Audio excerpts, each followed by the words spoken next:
J'ai eu 4 jours de délivrance et 2 jours de coma.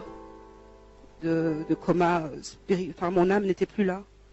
Je respirais, j'étais là, à côté de mes proches, mais moi j'étais partie. Ce que Dieu, en tout cas, m'a fait grâce de voir, c'est que j'étais dans mon cercueil. J'ai vu ma tombe, j'ai vu que j'étais dans le cercueil, et à un moment donné, j'ai été propulsée dans la galaxie, l'espace. J'ai vu quelques étoiles. Et je suis restée, j'ai l'impression que je suis restée vraiment dans cette galaxie pendant une éternité. Ça durait et j'errais, mon âme errait, j'errais, je me demandais mais qu'est-ce que je fais là? Qu'est-ce qui se passe? Et il faisait noir. Il faisait noir. Et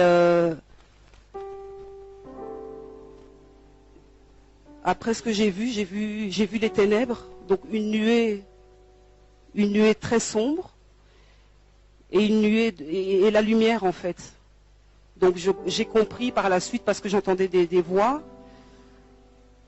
C'était vraiment les anges de Dieu et les suppôts de Satan qui pas négocier parce qu'on ne négocie pas avec Dieu, mais le diable qui réclamait mon âme en fait et ma vie. Et il disait, mais enfin, Seigneur, il y a un pacte qui a été fait, elle n'a pas suivi tes voies, elle n'est plus digne d'être appelée enfant de Dieu. Donc elle est devenue mon enfant, donc voilà, il faut nous la laisser.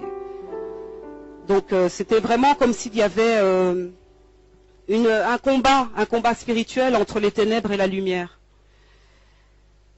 Et à ce moment-là, je sais pas, un esprit démoniaque m'a pris et m'a demandé si j'étais prête. Et il m'a dit, regarde en bas, là-bas, le trou noir que tu vois, on va y descendre.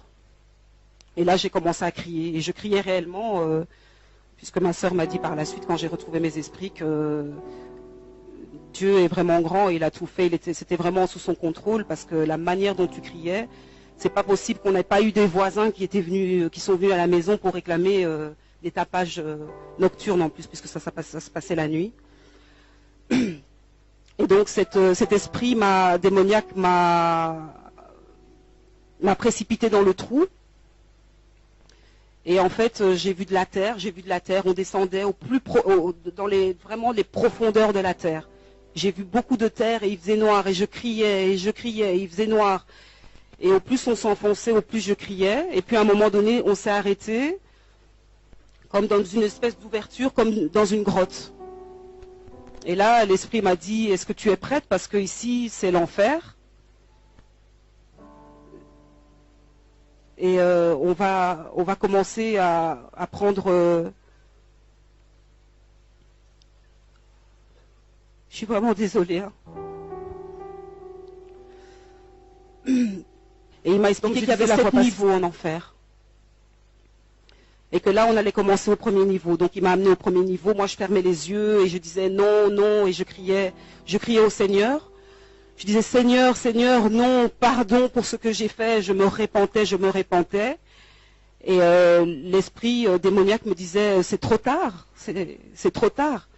Voilà, ça c'est le premier niveau. Et là, j'ai vu des bêtes horribles comme des serpents, des scorpions, enfin des bêtes qui sont même pas, qui n'existent pas sur cette terre. On est descendu au deuxième niveau. Il m'a dit voilà, ça c'est le deuxième niveau. Moi, toujours en train de crier non, je veux pas, Seigneur, Seigneur, libère-moi. On est descendu au troisième niveau. Et au troisième niveau, il m'a montré une personne qu'on châtiait en fait. Donc cette personne était un homme et cet homme recevait des coups de couteau. Et à chaque coup de couteau qui transperçait son cœur, il ne mourait pas. Il ne mourait pas, le sang giclait, cet homme pleurait, criait et la plaie se refermait. Et puis il recevait des coups de couteau toujours au même endroit et le même processus se répétait et se répétait. Et cet esprit démoniaque me disait, tu vois le châtiment, ça c'est éternellement que cette personne-là va être comme ça, en tout cas trucidée par ce quatrième niveau. Et cet esprit m'a expliqué que le 4e niveau était le niveau de mon châtiment à moi par rapport au péché dans lequel j'étais.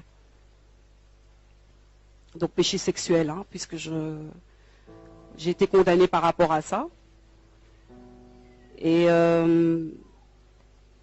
on m'a mis sur cette pierre, on m'a ligoté et on m'a laissé là. Et tout ce que je voyais là en dessous de mes pieds, donc la pierre était debout, hein, pas couchée, donc j'étais vraiment contre un mur. L'enfer ressemble à une grotte, en tout cas là où j'étais, au niveau, c'est une grotte en fait. C'est une grotte où il fait sombre, où il y a du feu à gauche et à droite. C'est un endroit très lugubre où on n'entend que des cris d'épouvante qu'on n'a jamais même entendu dans des films d'horreur. Et moi je criais, on criait avec toutes les filles. Et des démons venaient, me touchaient, me pressaient à mes parties intimes. Et l'esprit m'a expliqué que ton châtiment c'est d'être violé éternellement.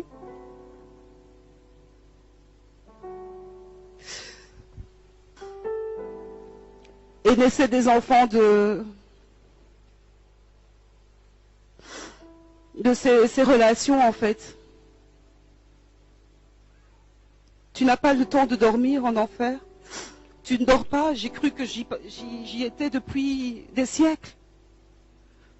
Et c'est sans arrêt. On ne ferme pas les yeux en enfer. On n'a pas un temps. Il y a des niveaux.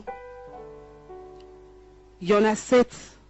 Et vous vous rendez compte le niveau où moi j'étais. Plus que la moitié, quoi. Enfin, j'étais presque au niveau du 7e pour moi. Donc le péché de l'immoralité sexuelle est un péché sévèrement puni. Je priais quand j'étais en enfer, j'ai pas cessé de prier mon Dieu, j'ai pas cessé de demander pardon. J'ai déposé le pardon aussi auprès de la femme de cet homme.